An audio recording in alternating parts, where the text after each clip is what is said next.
europeo y también cuando llega a América,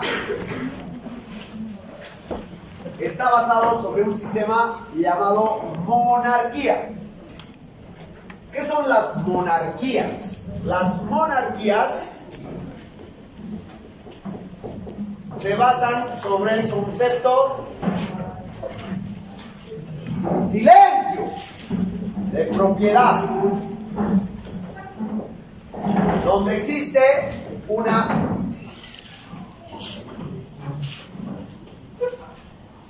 una nobleza que se reparte la propiedad entre ellos. Por lo tanto, el concepto de territorio en esa nobleza es variable. Yo puedo tener una cantidad de tierra y después comprármela de mi vecino, o después perderla en el casino, o perderla por una invasión. Por lo tanto, no hay concepto de tierra. La propiedad de la tierra está en manos de unas cuantas familias. El resto de las personas se llaman súbditos. Simplemente obedecen la voluntad de sus nobles y la voluntad de sus reyes, de sus gobernantes. Por eso son siervos, por eso son súbditos.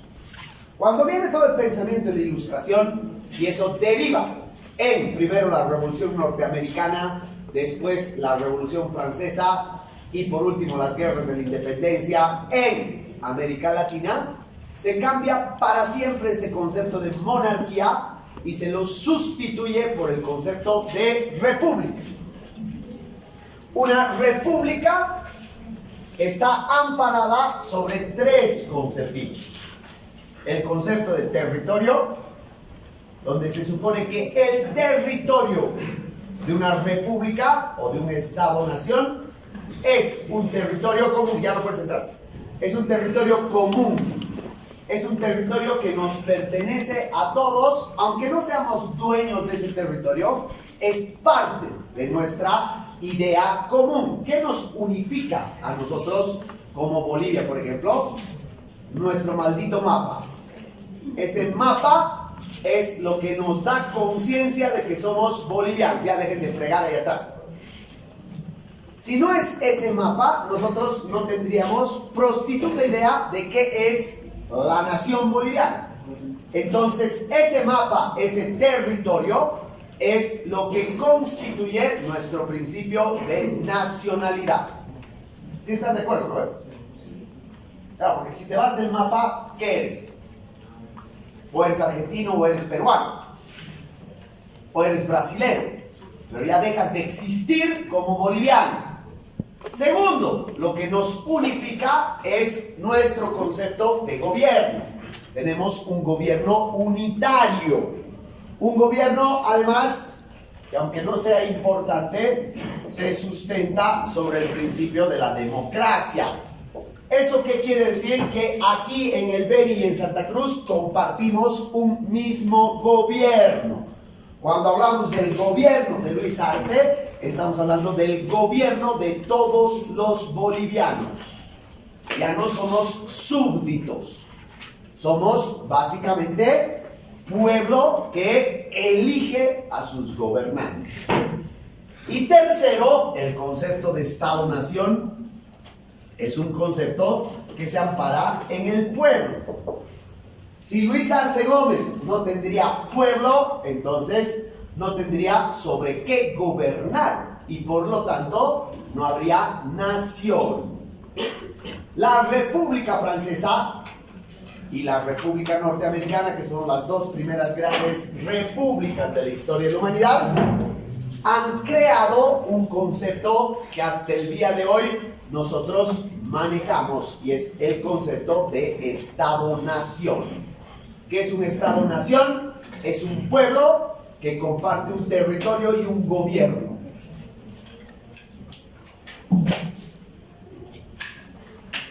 Ese territorio, ese gobierno, nos da el sentido, en primer lugar, de pertenencia,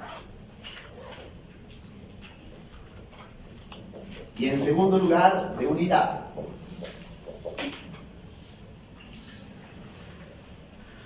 No puedes entrar.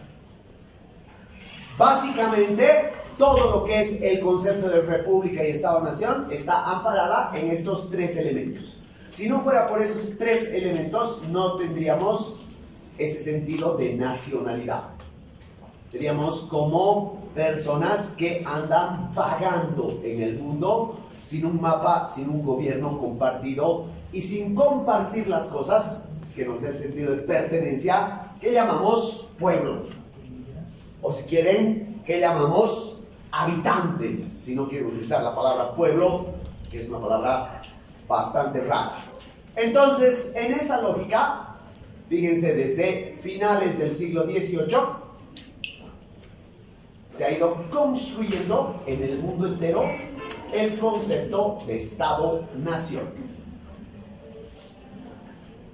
Pero, a partir de la caída de las Torres Gemelas y todos los fenómenos que hemos estado viendo como parte de la materia, este concepto ha empezado a entrar en crisis. Y esa crisis es la que vamos a analizar desde la perspectiva de un autor llamado Arjun Appadurai. Appadurai es un sociólogo, antropólogo y comunicador hindú. Pero como ustedes saben, desde muchísimo tiempo atrás, la India ha estado siempre muy vinculada, ya sea como colonia o como nación independiente, a Inglaterra. Por lo tanto, en la India es muy común que sobre todo las personas de las clases pudientes estudien en Inglaterra. Así que a Arjun Appadurai se lo reconoce como un pensador nacido en la India, pero de lógica inglesa. De hecho, es uno de los más representativos pensadores europeos, aunque sea hindú de nacimiento. Lastimosamente ahorita, Arjun Appadurai es el director del departamento de posgrado de la Universidad de Yale y ha dejado de escribir. Pero lo poco que ha escrito ha servido como para darnos una referencia de análisis de la globalización extraordinaria. Y uno de los pocos libros que está traducido al español y que creo que está en su totalidad en PDF en el internet es el que vamos a llevar ahora y que se llama La modernidad desbordada. Otro libro que todos ustedes deberían conocer y leer, porque se trata de uno de los análisis más brillantes sobre este proceso de globalización. Appadurai, Beck, Bauman son casi todos pensadores de una misma generación y todos coinciden en algunos elementos, ¿ya? Apuntan como pensadores más o menos a el mismo tipo de análisis. Por lo tanto, está de más decirles que la obra de Arjun Appadurai es una obra muy emparentada de Bauman y de Beck, que lo citan constantemente. Para ser sinceros, se citan constantemente entre ellos, por eso están muy relacionados. Y el punto de interés de Appadurai es entender esta modernidad que Bauman le diría líquida. Arjun Appadurai la nombra desbordada. El concepto es muy similar, ¿ya? Arjun Appadurai coincide con Beck, coincide con Bauman en que esta modernidad es indefinida. Coincide en que en esta modernidad no está nada definido, por lo tanto todo es cambiante. Coincide en que el mundo moderno en el que estamos viviendo produce demasiada inseguridad y por lo tanto ansiedad. Pero dice, el mundo en el que estamos viviendo se ha rebalsado, eso quiere decir desbordado. Se ha rebalsado. Los conceptos que teníamos ya no nos alcanzan para definir el mundo moderno. Esos conceptos se han transformado de tal manera que nuestra idea de modernidad se ha desbordado, se ha rebalsado. Esto, chicos, no se lo tomen como algo teórico, porque es simplemente una figura retórica. Es una figura literaria. Es una manera bonita que tiene Arjuna Parulai de decir, este es un mundo de mierda. Básicamente, al decir desbordado, quiere decir que los conceptos que teníamos ya no nos alcanzan para entenderlos. Y uno de los conceptos que está en crisis, uno de los conceptos que más se ha desbordado, es el concepto de Estado-Nación. Entiendan el Estado-Nación como ese pueblo, esa gente, esos habitantes que tienen un territorio en común y un gobierno en común. En teoría, nosotros, bolivianos, somos parte de un Estado-Nación. Pero como todos los estados del mundo, ahorita estamos viviendo una crisis de identidad muy inevitable, vamos a decir, por no decir peligroso. Porque si la enfrentamos bien, más bien puede ser muy positivo. ¿Y cómo sería la manera de enfrentar bien esta crisis de identidad que estamos teniendo? Hacer desaparecer Bolivia. ¿Por qué? Así como que tienes que hacer desaparecer Argentina, Brasil, Rusia, Estados Unidos, la modernidad nos puede llevar por buen camino si hacemos desaparecer por completo el concepto de Estado-Nación.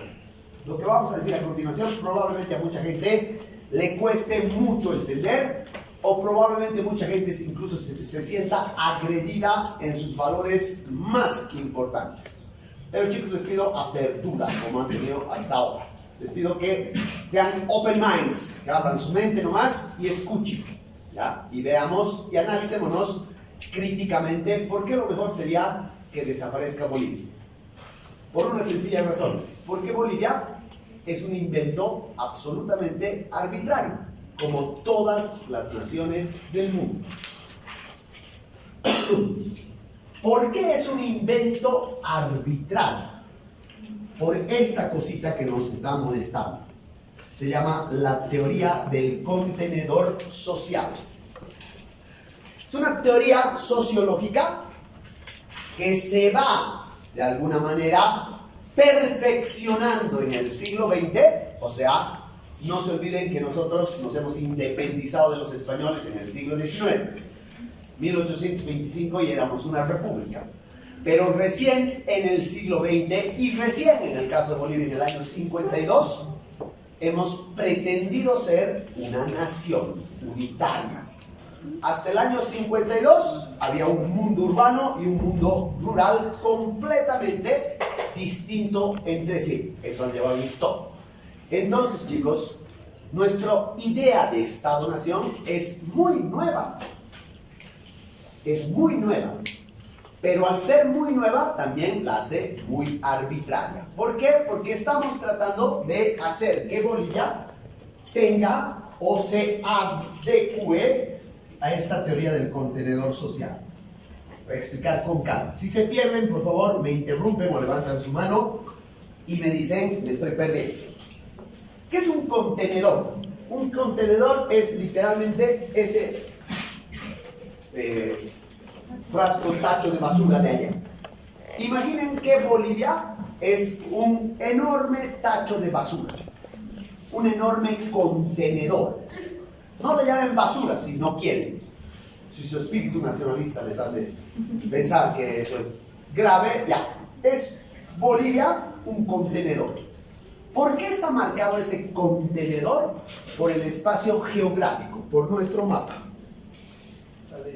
Y todo lo que está dentro de ese mapa es lo que nos hace bolivianos. Entonces, se supone que de acuerdo a esa teoría del contenedor social, nosotros como bolivianos compartimos cosas. No solamente el territorio, ni solamente el gobierno. Compartimos cosas. Compartimos una historia en común. Compartimos símbolos en común. Compartimos religión en común.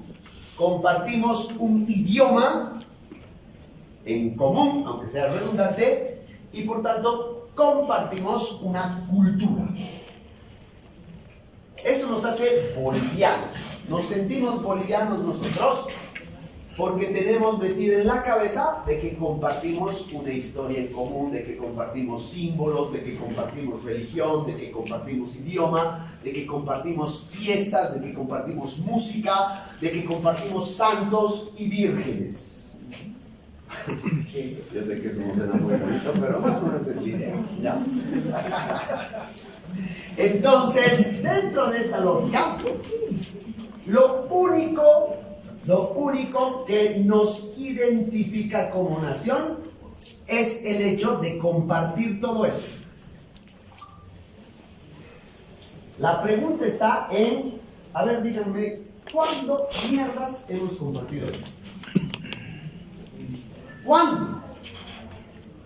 ¿En qué momento de nuestra historia hemos tenido esto de manera común? ¿Tenemos una historia común? ¡Huevo!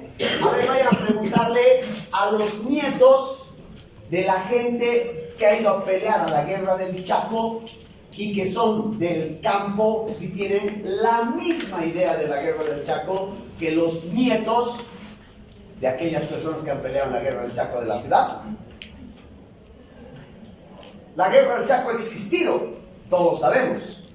La guerra del Chaco nos ha afectado a todos, todos sabemos. Pero el valor y el concepto de esa guerra no es la misma, no lo compartimos. ¿Saben por qué? Porque los soldados que han ido a la guerra del Chaco, a ver, silencio, y eran de la ciudad, iban de manera voluntaria. Iban a decir, vamos a defender a la patria, entonces yo me ofrezco como voluntario, 3 pasos al frente, voy a la guerra. Pero en cambio, a los indígenas que han ido a la guerra del Chaco, los han sacado, los han arrancado de su territorio y los han obligado a ir. Les han quitado su tierra, su pertenencia, y les han dicho, vas a ir a pelear por la patria. Y Añato no llevaba la fuerza a pelear una guerra por una patria que ni siquiera los reconocía a él como ciudadano. Y eso ha pasado con la guerra del Pacífico, con la guerra del Acre, ha pasado con la guerra del gas, ha pasado con la guerra del agua. Sencilla y llanamente, no tenemos como bolivianos una historia compartida. Tenemos un hecho compartido. Pero la interpretación de esos hechos es completamente distinta para las personas que habitan el territorio boliviano. Y si no, pregúntenle a Santa Cruz qué piensa del proceso de cambio. Pregúntenle a Santa Cruz qué piensa de la revolución del 52. Pregúntenle al cochabambino cuál es su visión de la revolución del 52 frente, por ejemplo, al paceño. Para el paceño, la revolución del 52 es un hecho fundamental de la historia boliviana porque ha permitido integrar las zonas rurales con las urbanas. Pero para el cochabambino ese hecho ha sido muchísimo más doloroso, sencilla y llanamente porque en La Paz no habían tantas haciendas como en Cochabamba, o como en Sucre, o como en Tarija. Por lo tanto, la revolución del 52 no ha llegado de la misma manera a La Paz o a Santa Cruz o a Beni o a Pando, donde ni siquiera ha llegado. Entonces, ¿de qué historia común estamos hablando? ¿Cuándo hemos tenido algo en común en Bolivia? ¿Alguna vez hemos tenido símbolos en común? Claro, me van a decir, la bandera boliviana, nuestra bella tricolor. A la verga, ¿a cuántos representa eso? Cuando tienes todo un conglomerado de gente que se siente representada con la huipala y no con la tricolor. Entonces, ¿qué va a hacer la gente que defiende la tricolor? ¿Obligarte a que te represente eso? ¿Es común para vos? O yo honestamente les digo, a mí no me representa absolutamente ningún símbolo patrio. Veo la bandera tricolor izándose en el estandarte, no me provoca nada. Me parece un trapo. Entonces, esa mi representación, esa mi valoración me hace menos boliviano. Uy, no respeta nuestra bandera, no respeta nuestro himno. ¿Quién sabe el himno de este país? Empezando por eso. ¿Cuál es el valor que tiene el ejército para ustedes? A ver, díganme. Ese es un símbolo. Va a ser lo mismo. No me moleste mi color. Voy a dar la palabra en otra oportunidad. Va a ser lo mismo. Déjame terminar y después les doy la palabra. Espérenme un cachito, chicos. Tengan paciencia. Va a ser lo mismo el valor simbólico para las personas que son de la ciudad que las del campo. Va a ser lo mismo el valor simbólico que tiene el himno en Cochabamba o en Santa Cruz o en Trinidad. ¿Por qué estamos viviendo de esa idea de que todos tenemos que compartir algo? ¿Cuándo hemos tenido una religión en común? ¿Cuándo? Si la constitución política boliviana hasta el 2016 te decía la religión oficial es el catolicismo. Pero en un país donde el catolicismo puede estar representado de miles de maneras. Porque no es lo mismo el católico de la ciudad que el católico del campo. ¿Cuándo hemos tenido un idioma en común? Si hay 37 naciones aquí. ¿Cuándo hemos tenido un idioma en común? No tenemos ni siquiera una cultura en común. Piensen, chicos. O sea, ¿qué cosa en común? Hagan el esfuerzo. ¿Qué cosa en común tienen los bolivianos? El castellano no es común. Hay 37 idiomas distintos. Y hay gente que no habla el castellano. En Latinoamérica es boliviano. No es Estado-nación. Haber nacido en un mismo territorio, ¿eso te hace qué? ¿Te hace compartir algo?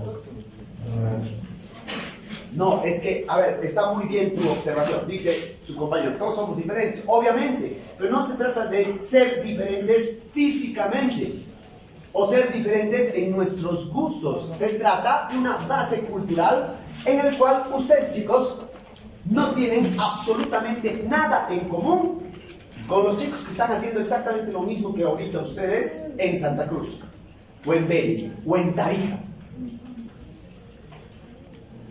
No tienen nada en común. Lo más parecido a algo en común que pasa de vez en cuando en Bolivia es cuando juega la selección. Y de vez en cuando. Pero después, a la mierda. Y cuando nos han formado y nos han creado, nos han dicho, bueno, ahora todos nosotros que compartimos este territorio vamos a tener todas estas cosas en común. Mentiras, nunca las hemos tenido. Nunca ha sido nada de esto común. Nunca siquiera lo hemos compartido en sus esencias mínimas. Y nuestro gran error ha sido creer que somos un Estado-nación unitario. Por eso les digo, lo mejor que nos puede pasar es que dejemos de existir. ¿Por qué? Porque ahí vamos a comprender el valor y la riqueza de la diferencia. Somos un país rico porque somos culturalmente distintos. Pero somos tan boludos que queremos hacernos todos igualitos. ¿Qué ha hecho la educación en Bolivia? Tratar de igualar a todos. Hasta el día de hoy trata de igualar a todos. ¿Qué hace el Estado? ¿Qué han hecho los estados en Bolivia? Tratan de igualar a todos. Como si las realidades fueran lo mismo. Santa Cruz tiene el mayor crecimiento poblacional de toda Bolivia y es uno de los mayores en Latinoamérica. Imagínense que tiene 5 millones, por decir, 5 millones de habitantes. La Paz tiene 2, pero La Paz tiene 12.000 policías atestados en La Paz y hay 3.000 en Santa Cruz.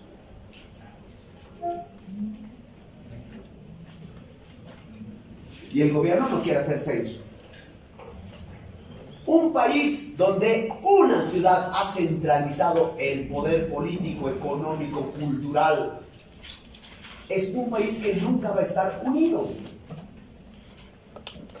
Un país donde la capital, o la sede de gobierno en este caso, concentra todo el poder y no reparte equitativamente ese poder, va a ser un país que jamás se va a reconocer en su diversidad.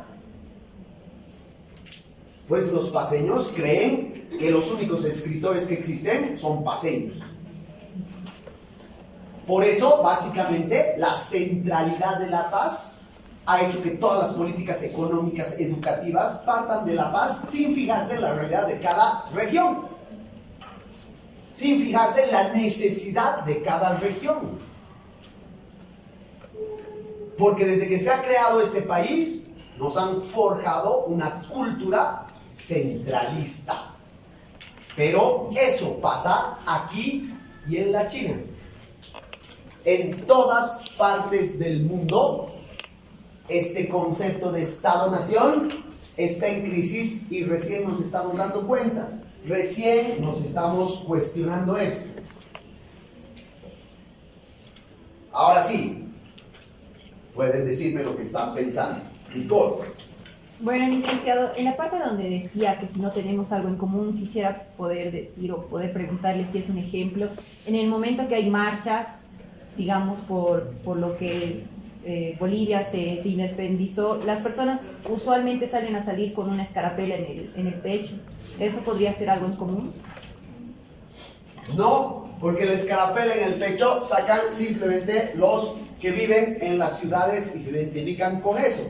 ¿Has visto alguna vez a una manifestación campesina con escarapelas o con la tricolor? No. Mientes. No, yo veo con la ventana. No, chicos, o sea, no se lo tomen tan al extremo. Estamos hablando de representativamente. Puede ser que tú encuentres casos aislados, por supuesto. Así como encuentras jóvenes del área urbana con su huipala, puede que encuentres campesinos con su tricolor. Sin embargo, eso no es un ejemplo de unidad, más bien es un ejemplo de diversidad. Ahora, no se sientan frustrados, lo que les estoy diciendo más bien es bueno. Más bien el hecho de no tener ese sentido de unidad es lo que deberíamos explotar. Porque la fortaleza de un país no está en su unidad, está en su diversidad.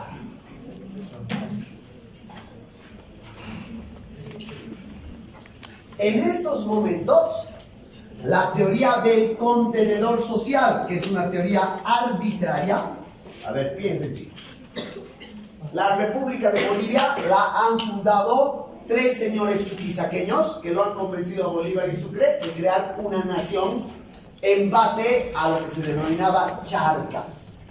Y ellos han dicho, todos los bolivianos son iguales y por lo tanto vamos a compartir territorio, vamos a compartir gobierno y todos somos iguales, como por arte de magia.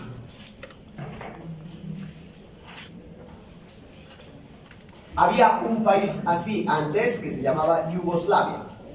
Había otro país que se llamaba Checoslovaquia. Había otro país que se llamaba Unión Soviética. Y ya desde los años 90, esos países se han fracturado a tal punto de sacarse la mierda entre ellos en 3 de los conflictos más brutales de la historia de la humanidad. A ver, investiguen un poco, chicos. La guerra de los Balcanes, de los años 90, en la ex Yugoslavia. Al igual que Bolivia, algunas potencias han creado después de la guerra mundial un país, Yugoslavia, y han juntado a serbios, a croatas, a bosnios, a macedonios, los han juntado en un territorio y les han dicho desde ahora va a haber un gobierno. Al principio funcionó bien porque tenían un super líder, tipo, que ha hecho funcionar eso. Pero después Se ha quebrado eso de manera tan brutal porque sencillamente el momento de crear Yugoslavia no se dieron cuenta que el croata lo odia al bosnio y se odian hace siglos. Y no se trata de una buena voluntad de decir, ahora este es mi territorio y voy a crear unidad. En este país, chicos, nos cuesta, nos duele aceptarlo, pero no conocemos al 80% de las etnias que viven en Bolivia. Conocemos a los aymaras y conocemos a los quechuas. El resto de las etnias, de las 37, están en Santa Cruz. Y esas etnias, tengan por seguro, no quieren saber nada ni de aymaras ni de quechuas. Porque sencillamente los aymaras primero y después los incas los han hecho mierda, los han esclavizado, los han tratado de dominar y se detestan.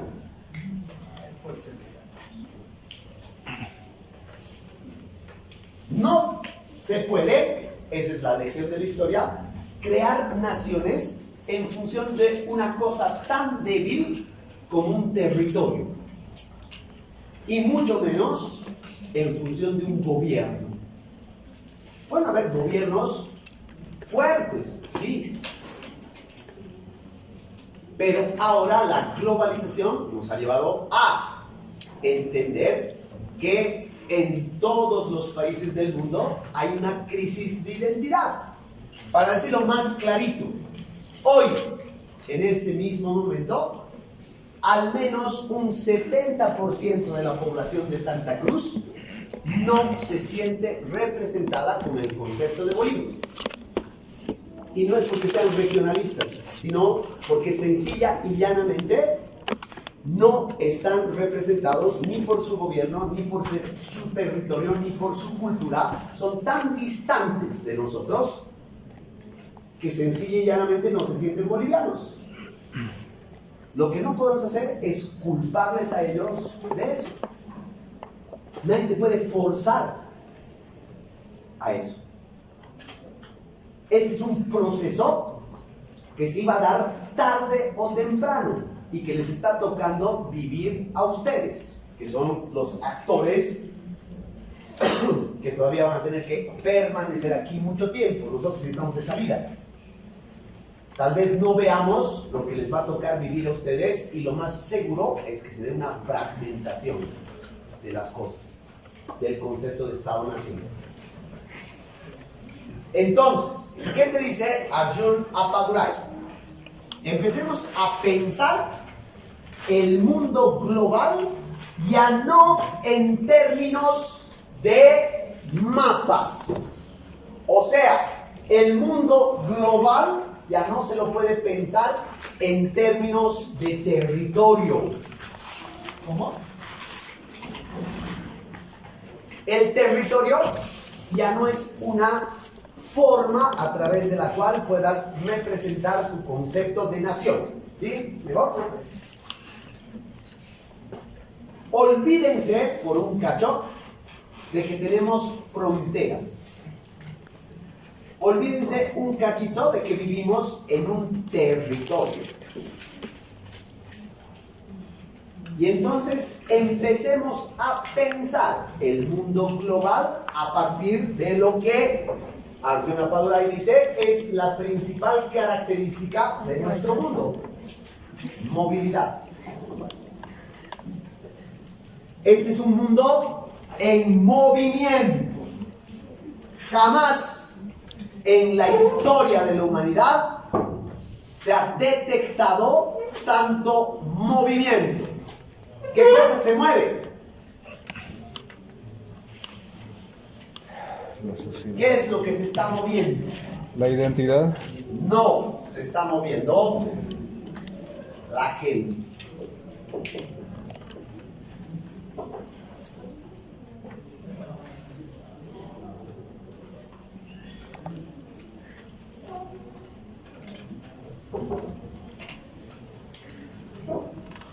Si digamos, nosotros estamos acostumbrados a entender Bolivia en términos de este territorio, Esto es el espacio boliviano. Así se ha fundado Bolivia. Así hemos vivido en Bolivia con la idea de que somos una unidad territorial durante todo el siglo XX.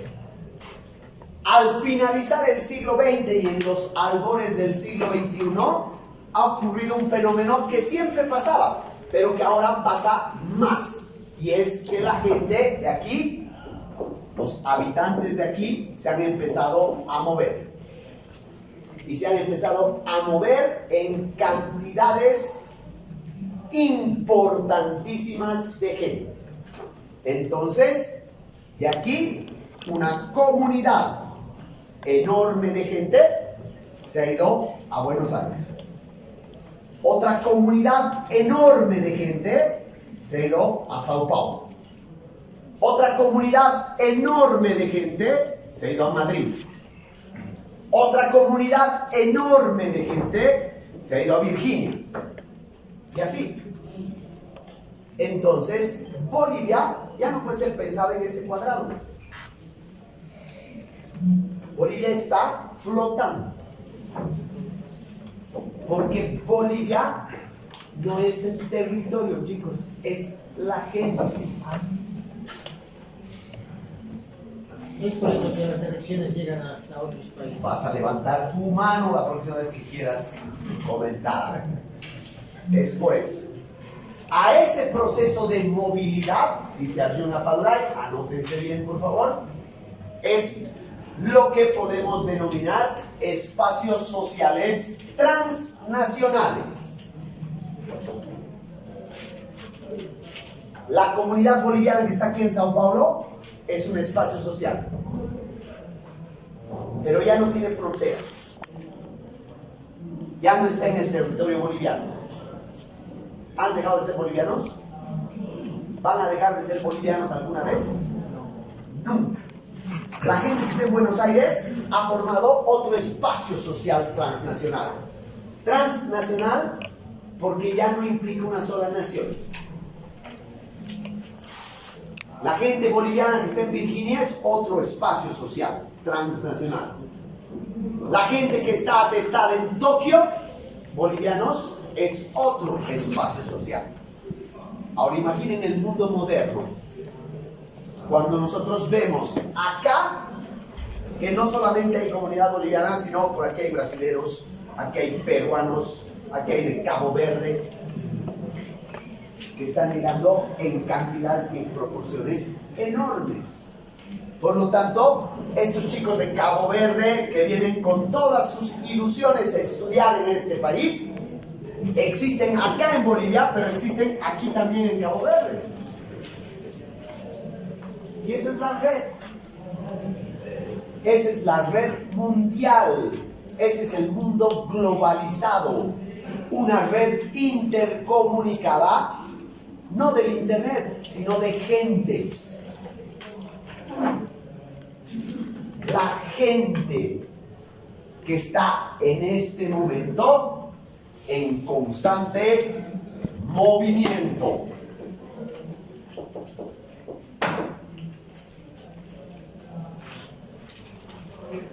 ¿Qué pasa con estas gentes? ¿Qué pasa con nuestros compatriotas que están ahorita en Virginia? Uno, ya no tienen territorio. No tienen territorio. Están viviendo en un territorio prestado.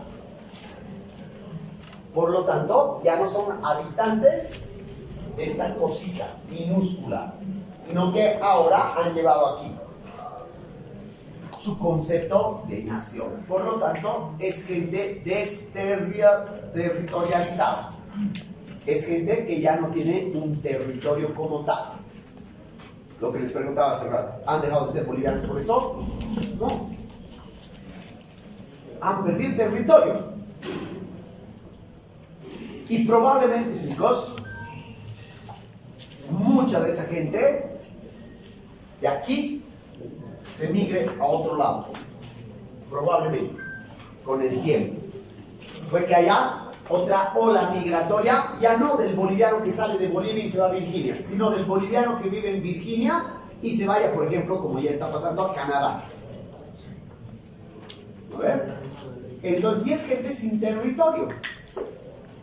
Pero esa gente sin territorio sigue teniendo un contacto con la gente que ha dejado atrás, con la gente que forma parte de su ex patria.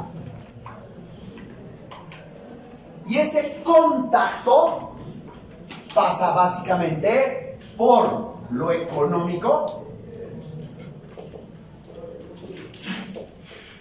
y por lo cultural. Cuando se mueven estas gentes, se migran, no se llevan su territorio, pero se llevan su cultura, se llevan sus formas de identidad.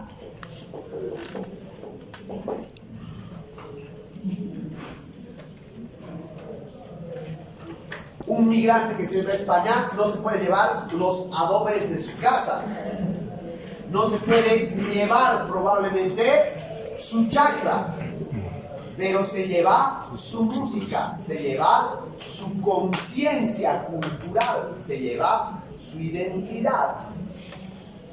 Dame un segundito más.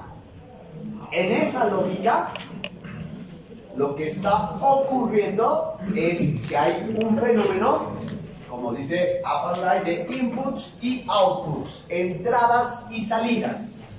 Así como en los aparatos electrónicos, tienes la entrada de sonido, pero tienes también la salida del sonido.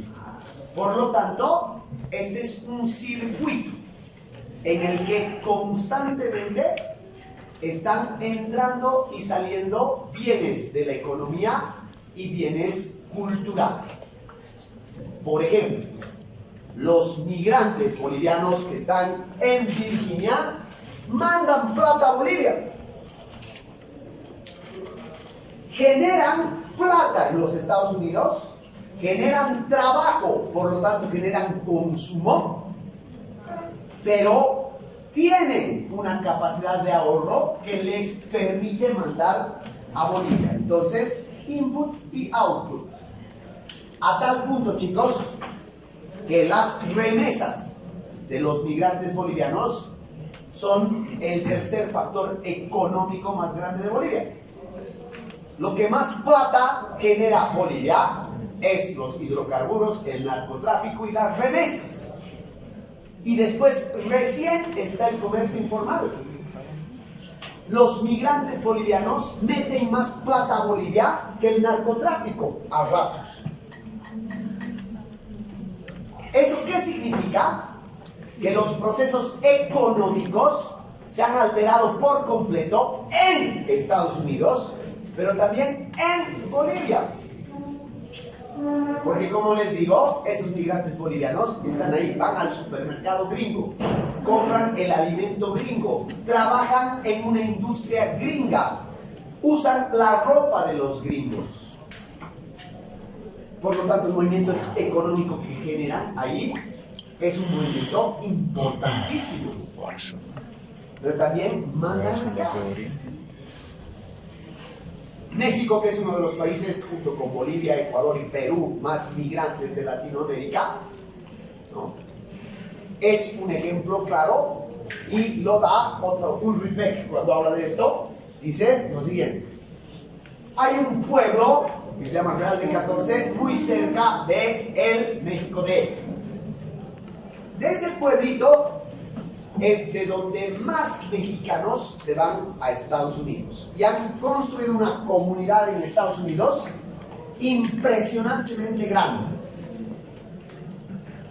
Cierta vez que hubo un terremoto en ese pueblo, los migrantes de ese pueblo que viven en Estados Unidos han hecho una cuotita para mandar a su pueblo. Esa cuotita que han hecho ha sido más grande que la inversión que ha hecho el Estado mexicano en la crisis. Recaudan millones. Millones. Entonces, ese movimiento económico entra y sale de tu país de origen al país que te recibe. ¿Sí entienden ese concepto de input y output, ¿no es cierto? Si eso pasa en la economía, lo mismo pasa en la cultura. ¿Dónde soy? Aquí. ¿Cómo? Si hay ese movimiento de input y outputs en lo económico, lo mismo pasa en lo cultural. ¿Cómo? La comida. Por ejemplo, la comida rápida más vendida en los Estados Unidos es el taco. Ha sustituido a la McDonald's y al Burger King juntos. El gringo, hijo de puta, consume más taco que hamburguesa en este momento. Y ese es un ejemplo, digamos, cotidiano. No es nada banal, pero sí cotidiano. Piensen en términos más grandes de la cultura.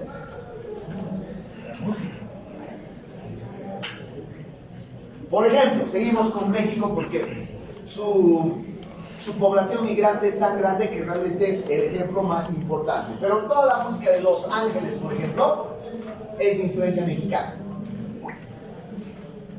De hecho, el grupo más internacional de México es de Los Ángeles, California. Así nosotros vamos a ver en todo, en la literatura. El chicano es básicamente una forma de hablar que mezcla el inglés con el español, pero que forma parte de la cultura de todo el estado de Los Ángeles, California. Ahora, sin ir más lejos, más pequeñito obviamente, pero igualmente importante, es pensar que la comunidad boliviana asentada en Sao Paulo, cada 12 de agosto, los bolivianitos, hijos de la chingada, cierran una de las avenidas principales de Sao Paulo para hacer la entrada de la Virgen de Urcupina. La cierran y bailan caporales ahí los cabrones, creando una congestión del carajo que los brasileros a este punto ya no pueden hacer absolutamente nada, a tal punto que la han autorizado. 12 de agosto, brasileños de mierda, nadie sale. ¿Por qué? Los bolivianos van a bailar. Ay, hija de puta, qué mamá. Sao Paulo, la ciudad con mayor densidad del mundo. La ciudad con una población tan densa que una arteria, una callecita que tú la cortes, generas un tráfico espantoso. Imagínense toda una avenida principal cerrada por los bolivianos que quieren rendirle homenaje a su virgencita. Y piensen en lo que ya se ha puesto de moda en las redes, por ejemplo, los boliches que hay en Madrid de comida, música y baile bolivianos. Como aquí, Madrid, barrios de Madrid, boliches bolivianos. Ahí está repleto de bolivianos los fines de semana que tiran la casa por la ventana. Ahí atrás querías decir algo. Un poquito más fuerte, por favor. En Estados Unidos, en Nueva York, hay un día de la hispanidad. En octubre se cierra la Quinta Avenida. Exacto. Y todos los países de habla hispana entran y bailan y... Sí, y además hay un espectáculo, un festival de jazz que es uno de los más grandes del mundo, de salsa, ¿no? O sea, de Latin Jazz que se llama, y llegan los músicos de jazz más importantes del mundo, latinos. Y Nueva York se vuelve escenario latino. Nueva York, que no es precisamente Los Ángeles. Sí, tienes razón, ese es un ejemplo claro. Pero, chicos, repito, en todos los aspectos artísticos y culturales existe este proceso de inputs y outputs. ¿Por qué? Porque el primo que se ha ido a Virginia o a Los Ángeles le manda a su primo boliviano el último disco de Molotov. Y por lo tanto, el intercambio, entre comillas, es mutuo. Entonces, económica y culturalmente este movimiento de gentes sería genial porque es esta gente la que verdaderamente asume son los migrantes, ¿no? Ojo, chicos, estamos hablando nosotros obviamente de Bolivia, y estamos hablando a lo sumo de Latinoamérica. Pero piensen en las migraciones enormes que hay de todo el África. Piensen en las migraciones enormes que hay de todo el Medio Oriente y de algunas regiones del Asia, por ejemplo, ¿no? Porque nosotros conocemos qué pasa con el boliviano o el mexicano en Estados Unidos, pero no sabemos qué pasa, por ejemplo, con el coreano del norte que se escapa y está en Corea del Sur, o está en la India, o está en Bangladesh, o se van como esclavos a Qatar. Entonces, todo eso es un proceso global donde se está generando eso, y eso nos tendría que decir que como hay una cantidad enorme de personas que están viajando y están viviendo en otras realidades, este mundo tendría que ser un mundo más cosmopolita. ¿Qué quiere decir cosmopolita? ¿Quién sabe?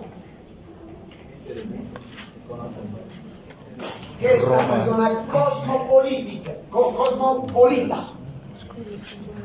Cosmo quiere decir todo. Polis quiere decir ciudadanía. Un politas, según los griegos, es un ciudadano. Cosmopolita quiere decir un ciudadano del mundo. Una persona que se siente cómoda en cualquier parte. ¿Por qué? Porque ha viajado tanto y experimentado tanto que sencilla y llanamente puede adaptarse a cualquier lado. Estos migrantes, esos bolivianos que salen de aquí, son más cosmopolitas que nosotros. O sea, un boliviano que sale de la provincia, con el tiempo se vuelve mucho más cosmopolita que un boliviano que ha vivido toda su vida en la ciudad. Conoce más realidades que vos, conoce más culturas que vos, conoce más problemáticas que vos y se adapta más fácilmente. Y pese a eso, en realidad pasa lo contrario. Cada vez más el mundo es más cerrado. Cada vez más, pese a este proceso migratorio, el mundo se ha hecho menos cosmopolita. ¿Qué sería lo contrario de cosmopolita? Ukurruna se dice. El ukurruna es la persona que no sale de su realidad, que se niega a abrirse al mundo. Los cochabos son bien ukurrunas porque estamos encerrados en nuestro círculo. Viene gente de otros lados y nos ocultamos. Así paras en las fiestas. Cállate vos, ¿qué te importa? Básicamente, en esa lógica, chicos, está aconteciendo que el mundo está experimentando un proceso a través del cual estos migrantes, estos viajantes, estos viajeros tienen que sufrir las consecuencias que les voy a explicar a continuación. ¿Qué es el homo viator? Traducido al español quiere decir el hombre que viaja. ¿Ya? El viaje aparentemente es un hecho placentero que nos permite descubrir cosas. Pero en los hechos, el viaje del que estamos hablando, el viaje del migrante, es una cosa mucho más densa y compleja de lo que nos imaginamos. Piensen ustedes, si conocen, en la Odisea, la famosa obra de Homero. ¿Quién es el protagonista de la Odisea? Que es Odiseo o Ulises. Ulises es un tipo que literalmente se tiene que ir. No se va a la guerra de Troya porque él decide ir. No se va por patriotismo. No se va porque decide dejar su casa, su reino, sino se va porque se tiene que ir. Básicamente lo obligan a ir, lo chantajean, su amigo Ajax, lo chantajea para irse. Al irse Ulises de su reino, de Ítaca, ¿qué ha hecho? Simplemente se ha desprendido. Un migrante es eso, queridos. Un migrante, entendámoslo de una vez por todas, no se va porque quiere, se va porque este país lo empuja a irse. Claro. Ahorita vamos a describir los tipos de viajantes que hay. Pero esas personas se van y se desprenden. Se tienen que desprender, en primer lugar, de su tierra. En segundo lugar, de su hogar, que no es lo mismo. Y en tercer lugar, de su cultura. Lo que experimenta Ulises, y describe Homero, es básicamente ese hecho de que Ulises se tiene que ir de todo lo que él añora, su tierra, su chacra, su reino, sus súbditos, su mujer, su hijo, su perro Argos. Todo eso lo tiene que abandonar. Todo eso lo tiene que dejar para irse a una puta guerra que él no ha elegido, que él no ha querido. Y claro, en el transcurso de sus viajes, Ulises, conoce, experimenta, tiene aventuras y literalmente conoce el mundo, conoce las diferencias del mundo. Obviamente lo enriquece, lo hace más sabio, lo hace más cauto y lo hace más astuto. Pero al mismo tiempo el pobre Ulises se tiene que sacar la mierda con gigantes, se tiene que sacar la mierda con sirenas, se tiene que sacar la mierda con lotófagos, con monstruos y con seres que son el peligro, como los gigantes. Tienen que ir a enfrentarse a realidades donde los odian, donde los desprecian, donde los marginan. Tienen que enfrentarse a un mundo hostil, caótico, cruel, que lo desprecia por ser de ese color, o por venir de esa nación, o por hablar ese idioma. Y entonces también, como Ulises, estos viajantes se enfrentan al peligro. Por eso es que estos viajantes, cuando llegan a Virginia, o llegan a Sao Paulo, o llegan a Turquía, o llegan a Francia, lo único que están pensando es en volver. Ulises podía gobernar todas las islas y los territorios que quisiera, pero en todos lados Ulises era siempre el extranjero, siempre el extraño, siempre el otro. Y por tanto, la idea de Ulises era siempre volver, regresar. Esa es una idea del eterno retorno. ¿Alguien sabe lo que le pasa a Ulises cuando vuelve? Claro, vuelve tan flaco, tan demacrado, tan sucio, que no lo reconoce nadie. No lo reconoce ni su hijo. Solo Argos, su perro, por el olor, lo reconoce. Entonces, lo que va a pasar con los migrantes y lo que pasa por lo general es que vuelven y aquí ya tampoco son nadie. Han vuelto y han dejado todo tan detrás que cuando vuelven nadie los acepta, nadie los reconoce, nadie los incluye. Entonces, a eso se le llama desarraigo. Desarraigo, que quiere decir has perdido tu raíz. Por lo tanto, estás como esas plantitas que las arrancas y no tienen dónde sostenerse.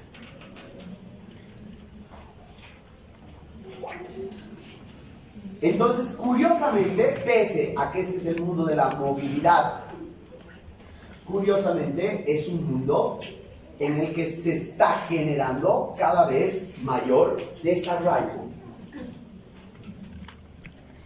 A esas comunidades enormes de personas que viajan constantemente, Arjuna Padurai las denomina paisajes étnicos.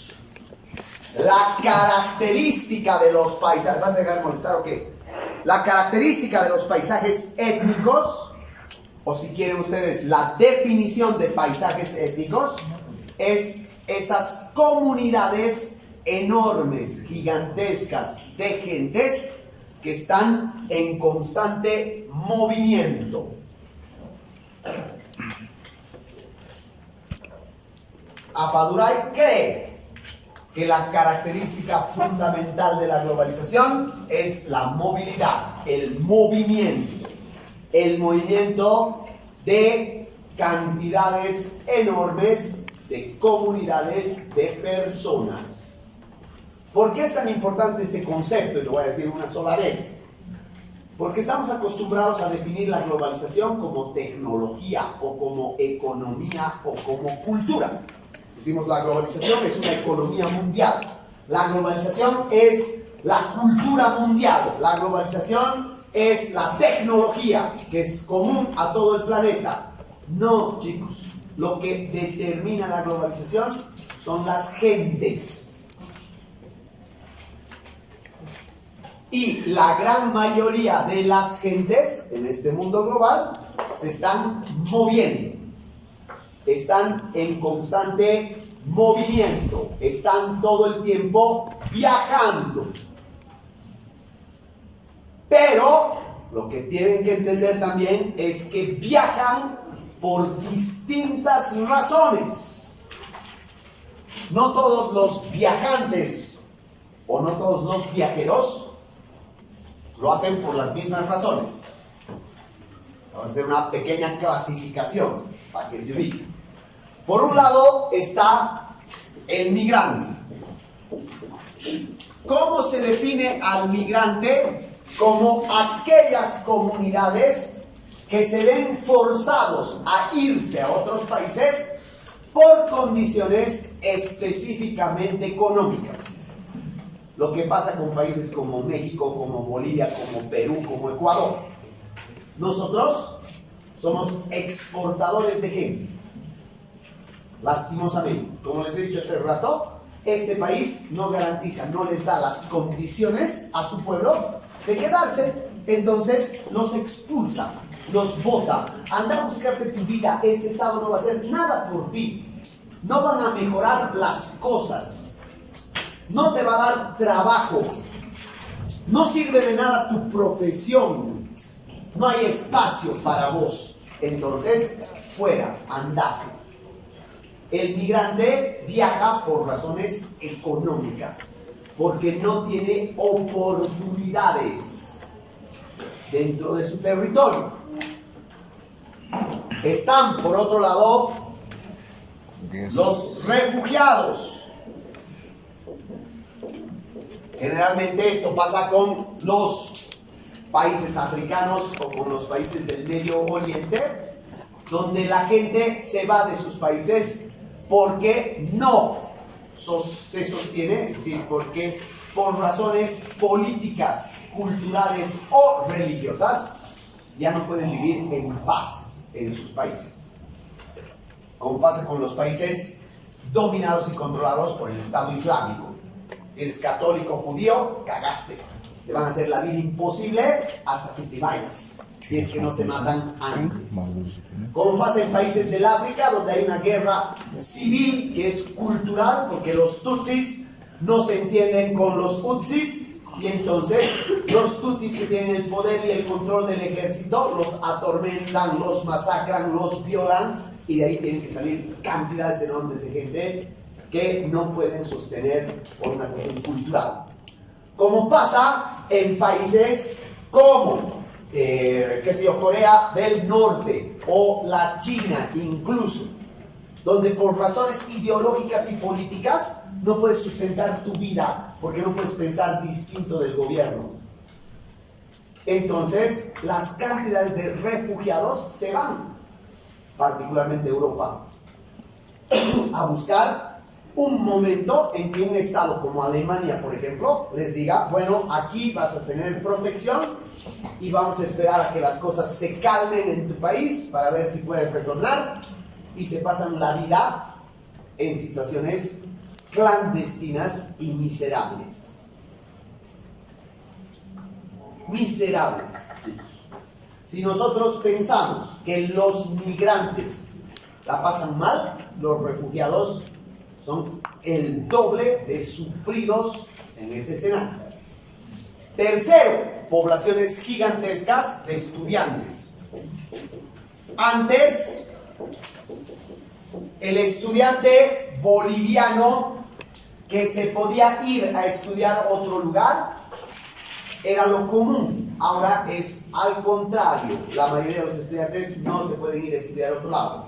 Pero sí nos hemos vuelto receptores de comunidades de estudiantes, todo por un sucio y cochino negocio de la educación a nivel global, donde universidades te ofrecen el cielo y la tierra con la mayor irresponsabilidad del mundo, y por lo tanto, así como en Bolivia, hay distintos otros países que reciben comunidades de estudiantes, pobrecitos changos, como los brazucos, que vienen tratando de encontrar aquí lo que nunca jamás en su país van a poder: entrar a una universidad.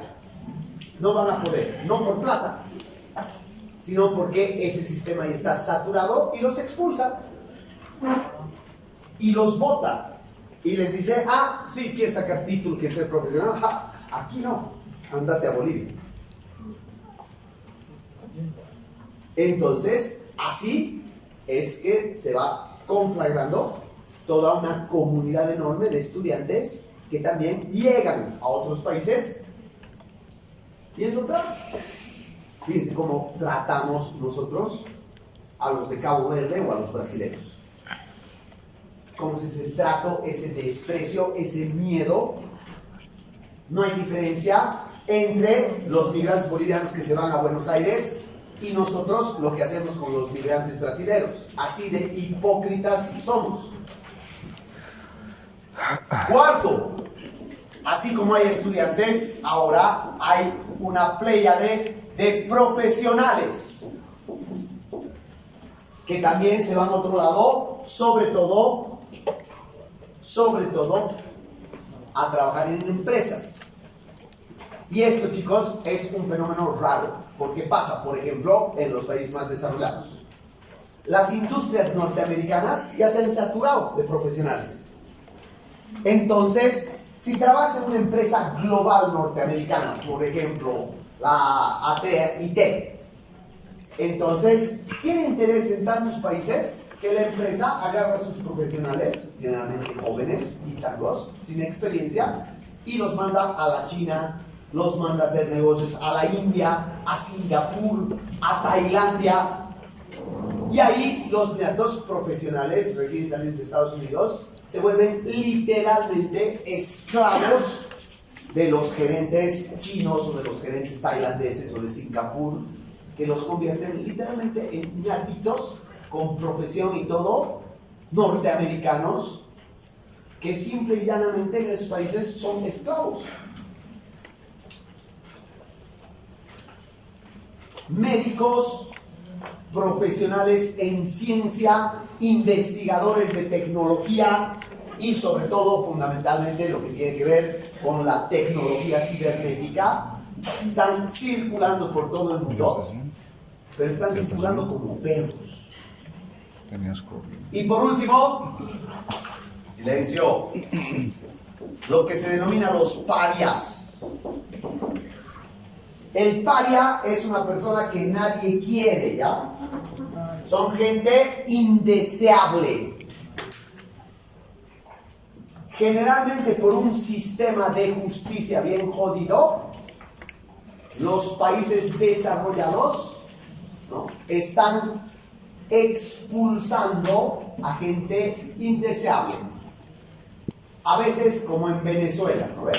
Aprovechar que la gente se quiere ir, entonces abres las cárceles, como Cuba hizo en su momento, abres las cárceles y los metes a los maleantes ahí que se vayan con la otra gente. Son un gasto innecesario. Claro, son un gasto innecesario. Pero otras veces, la mayoría de las veces en realidad, por sistemas judiciales. En un país te juzgan por algo, te meten preso. Entonces hay ñatos que para evadir entrar a prisión se van a otros lados. Puede ser que esto parezca caso aislado, pero no, son miles. Saben, en China, que es una nación que se puede considerar nueva, rica, el crecimiento económico chino es reciente, se ha puesto de moda que los chinos, las familias chinas nuevas ricas, los nuevos millonarios chinos, para presumir delante de sus amigos en los grandes banquetes que ofrecen ante todos los chinos, literalmente está de moda que contraten agente occidental. O sea, para ellos es sinónimo de estatus que te atienda un gringo alto de ojos celestes, alemán mejor, o inglés. Entonces, ¿de dónde sacan eso? Profesionales, gente que está ahí tratando de escapar de una injusticia que le ha pasado, o porque es maleante. Pero básicamente eso te demuestra que en todas partes del mundo ser extranjero es lo peor. No importa si eres migrante o refugiado o profesional o maleante, en último caso. Todos ellos han migrado por razones diferentes, pero todos ellos comparten la misma realidad. Y esa realidad es la de la más completa y profunda exclusión. Son literalmente gente, dame un segundito por favor, es literalmente gente que no tiene probabilidades alguna de cumplir su sueño. Piensen, lean la pizarra, esa descripción de los tipos de viajeros, y vean que todos tienen algo en común, sueños. Pero en 2 meses, esos sueños se les derrumban. Ahora sí, hermano, fuerte, por favor. Esto se relacionaría con lo que decía antes de otro tema, de extraños peligros. Exacto, por eso te decía, eso de el extraño es mi enemigo, extraños llamando a tu puerta, es un concepto de Bauman, pero es en relación a esto. Por eso les digo, Bauman, Beck, Apaduray tienen ese mismo espíritu, ¿no? Ahora, esos paisajes étnicos, silencio, van a generar otros paisajes. Con esos migrantes, migran otras cosas. Eso lo vemos la próxima.